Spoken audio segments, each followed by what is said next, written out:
1 de cada 5 adolescents viu un problema de salut mental. L'ansietat, la depressió o l'anorèxia són exemples molt més comuns del que creiem. La majoria de joves ho oculten per por de ser discriminats. Això els condueix a l'aïllament social, al fracàs escolar i fins i tot al suïcidi. WhatsApp, com vas de salut mental? És una iniciativa pionera i innovadora que introdueix la salut mental en el projecte educatiu dels instituts catalans. Amb el testimoni dins mateix de l'aula d'una persona que té un problema de salut mental, estem creant nous referents.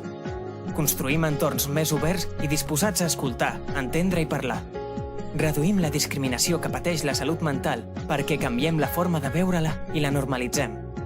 El 100% dels instituts que hi han participat recomanaria el projecte a altres centres, considera positiva la resposta de l'alumnat i assegura que la visita del testimoni és clau. Fem que la salut mental deixi de ser una assignatura pendent a les aules catalanes. Vols col·laborar-hi? Informa't a coneixeaprenparla.org o envia un SMS solidari amb la paraula obertament al 28014.